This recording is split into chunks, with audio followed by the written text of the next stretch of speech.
What it do? It's your boy, Illuminated D. And you know what I'm saying? We back with another one. The first thing I want to do is thank you to everybody who's liked and commented. And to all the subscribers. Pops and I want to let you know how much we really appreciate you. For you to come and spend your time with us. And to consume the content. While we understanding that you have busy lives. We want to thank you. And bless.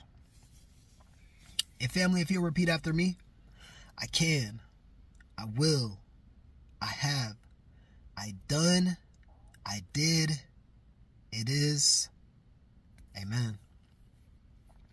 Well, family, Pops just came out with a video earlier, a couple hours ago, and pretty much he was talking about Sean Combs and the Cassie situation, as well as America today being a modern day Sodom and Gomorrah, as well as why are there so many different people in the world, in the African American community, not only in the African American community, but why is it that it seems that people are selling their soul?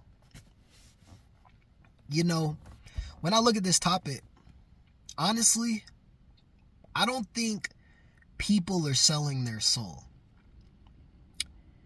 Imagine how you are in your normal state. Imagine how you are, like, if you like to eat a lot when you don't have, like, let's say you're not rich. Let's just say you're, the average citizen, middle class. As a middle class citizen, even a poor citizen, right?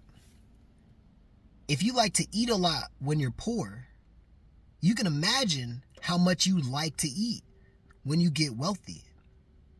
If you like to buy clothes when you don't have a lot of money, if you're middle class, then imagine how many clothes you'll go and buy when you get wealthy.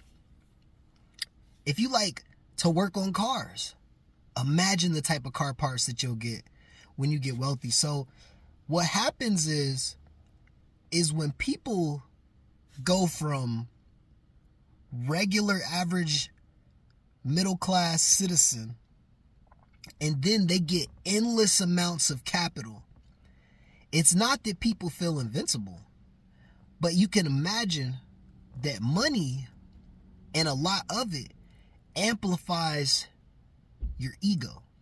It amplifies your persona. So imagine this. A lot of people say, well, I sold my soul. I sold my soul. Well, they didn't really sell their soul. In order to get access to a lot of resources very fast overnight, sometimes you have to do things in life that will be perceived to sell your soul because of what you have to give up in order to get it. So as Pops was saying, that some people are willing to give up their man card, which is a part of your essence, something that was God given, in order to attain riches and fortune. Now, some people, some people can't do it because it won't sit right in your spirit. Because what happens is a lot of people, when they get their man card taken, they go insane. They lose their sanity. They lose their essence. Because before you losing something that's important to you, you feel like you have a sense of direction. But when you lose that thing that you feel is giving you the sense of direction, most times, more than not, people go crazy. Yeah. It'll drive you crazy. But imagine if it doesn't drive you crazy. It probably deepens your interest in the subject, which in turn leads you down the path to want to try and do a lot of different things. Now, we all see the case that's going on. The crazy part is we all seen the Sean Combs and Cassie video. I do not condone hitting women. I don't condone abusing women. I don't condone abusing your partner physically, mentally, emotionally. Okay, we got it. But we understand that if you have one person who has a lot of power and then one person who doesn't have a lot of power, there is a potential power difference in this circumstance, where that means that if she tries to leave, then potentially he can destroy her life. Or if she tries to leave, she doesn't have as big of a voice, so he can shut all that out with the money and then pretty much do damage or do bodily harm, do whatever. You know what I'm saying? So you got to understand the power difference. So before I say what I'm about to say, we all understand the power struggle and the power difference. But let's exclude the power difference. Let's exclude the power difference. Yeah, most people would say it's sick to let another dude smash your old lady. Well, look at this. Was that his old lady? Because I got to recant on the situation. Was that his old lady? Or was that just a partner in crime? Now, we all seen the video, but I'm just going to give y'all an opening statement on, was that his old lady, or were they friends in doing these things together? So when it says that pretty much he had another man smash Cassie and then wanted her to rub his essence all over her, how do we know that she wasn't into it? You can't deny the fact that if a person is partaking in certain circumstances, maybe at first there was a problem, but after your spirit becomes comfortable, how can we honestly say that he coerced and forced Cassie into every single circumstance that was going on? Now, this is just personal opinion, because a lot of times, more than not, when everything is going good and the money's there and the lifestyle's there and there's no complication, nobody has a problem. But as soon as the money stops flowing in, as soon as the lifestyle isn't hitting the same, as soon as people aren't getting what they want, why does it always seem that the script gets flipped and then everything gets turned against a one-sided party? But nobody ever questions, how do we know that they weren't equally into the same thing together? Now, it's coming out on paper that, oh my gosh, he was coercing everybody there. He was throwing these freak-offs. Come on now. Come on, family. Come on. Nobody's condoning abusing your spouse. Nobody's condoning that. But you cannot honestly in your heart tell me that everybody who was at these freak-offs did not want to be there, like he forced them to be there. Everybody who was there wanted to be there. Every man in the freak-off who wanted his cheeks clapped wanted to be there and voluntarily stayed. Every female that was there, that was popping pills, that was getting the baby oil rubbed down on them, that was getting the essence bust on them, wanted to be there. They weren't forced. You know why? Because that bread was coming in. But as soon as the social media, as soon as the media and the country gets involved, why is it that everybody acting like they didn't want to be there and he forced them to be there? He can't lock all y'all up in a crib.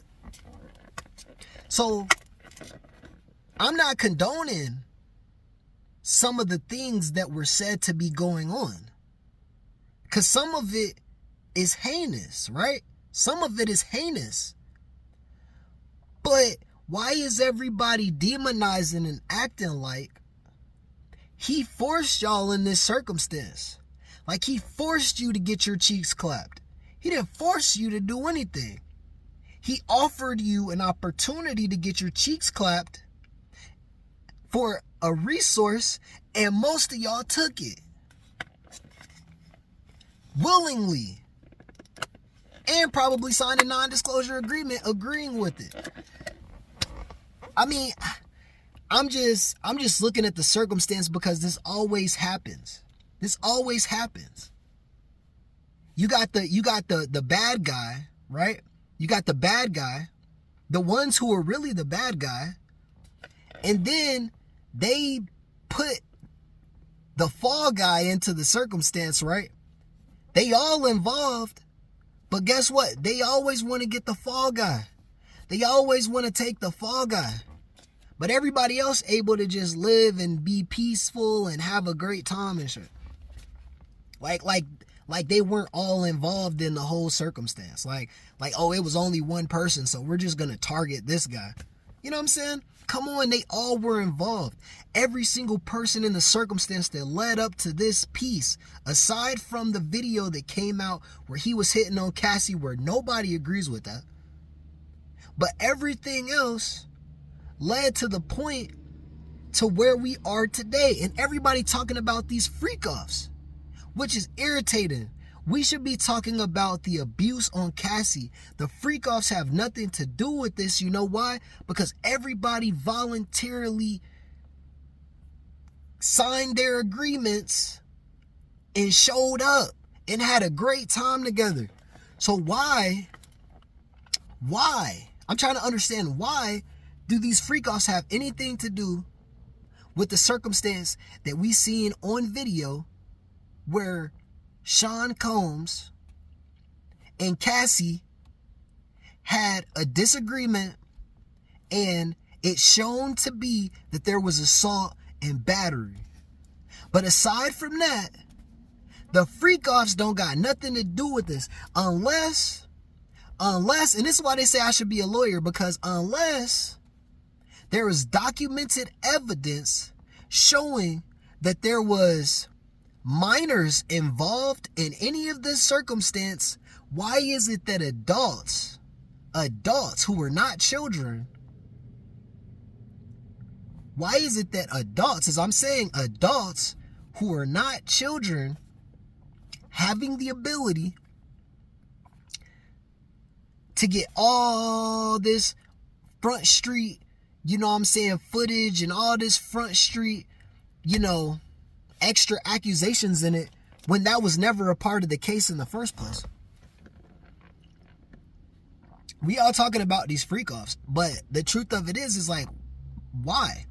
The case was never brought up to be anything other than this circumstance. Now, this might have been the bomb. This might have been the bomb that dropped on the head. Don't get me wrong. They opened up everything else. But, I mean, unless there was illegal activity going on, what are we really talking about here? Because I'm tired of hearing about all these freak-offs. I'm tired of hearing about this shit. Everybody has parties. There's billions of people in the world who have threesomes every single day. They got pornography. They got everything. Why are we so worried about Sean Diddy Combs and his sex life versus the Sean Diddy Combs Cassie situation where we caught it on footage where there was battery? Aside from that, what are we talking about? And I think that it's sick that the world is twisting, and the media is twisting this whole situation.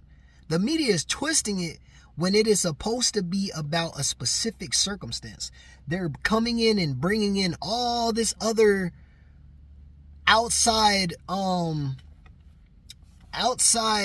don't want to say evidence, but outside of the circumstantial, you know what I'm saying, accusations. Why is it? Why are they flipping it and trying to demonize him as a demon freak, a semen freak? You know what I'm saying? A semen freak.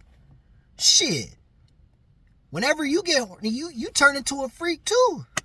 You turn into a freak. I promise you, everybody got a little freak in them. And it don't matter if it's for a man or a woman. Everybody got a little freak in them. Everybody want to bust something down. I promise you. Everybody want to bust something down. Everybody want to get bust down. But the problem is like I'm watching the news and they keep talking about these freak offs, but all these adults signed up for it and they were there willingly. We got to stop saying that Cassie didn't want to be involved. If she didn't want to be there, aside from the power struggle difference, I'm pretty sure if she didn't want to be there, she didn't have to be there. Every circumstance was not forced, I promise you. But when that footage came out on camera, family, when that footage came out, that's what took the cake. Because maybe if she was trying to escape, that was the thing that was going to do it. But the truth of it is, I mean, she already got 20 mil out the deal. So family, what are we talking about? $100 million play, he's a billionaire. Okay, throw 100 mil. But you know what I'm saying? Like right now, the problem is like, we should be talking about an assault and a battery case and not a semen demon case, a semen freak case. You know what I'm saying? This is just my personal opinion. This is my personal opinion, but as I'm listening to the case, all I keep hearing is freak off, freak off, freak off. Like all these adults didn't willingly go to the freak off. You know what I'm saying? Maybe it's just me. Maybe it's just me. But this isn't a Giselle Epstein. This isn't an Epstein case where they got hella minors and they're talking about all these minors on camera. We got to look at it. I don't know anything. Don't get me wrong. This is all just me making it up in my head. But both of them ended up, you know what I'm saying? Because ain't nobody want that evidence to come out, right? But this right here is a freak off conversation where you're just putting it on camera and you turning the mass public into freaks. Because you going super in depth on what Diddy's doing in his sex life, but we're not getting to the case at hand. So what I want to do is I want to stay on topic. I want to get off the freak off and go back to the real problem at hand. I want y'all to stop talking about the freak offs. Nobody want to hear that shit. Everybody got freak in them. Every adult that was there signed up for it and they wanted to be there. If it is a modern day Sodom and Gomorrah, listen, we've been there for over thousands of years. We've been there already. So the truth of it is like, God is probably already pissed off. Been pissed off. After Sodom and Gomorrah was destroyed, you can imagine how much more pissed off he is today. And forgive us, Lord, for our sins, but we got all type of today. You got people that can smash other people through an interactive toy on the internet while they webcam themselves and you watch and beat your own. This shit is crazy today. So I'm pretty sure Sodom and Gomorrah ain't have nothing on 2025. But with that being said, we all want to be successful and we all want to be somewhere in life. But in order to do that, you got to do something that you ain't never done before. And that's the reason that we doing this right here, right now. Everybody be blessed, be safe. We out. Peace.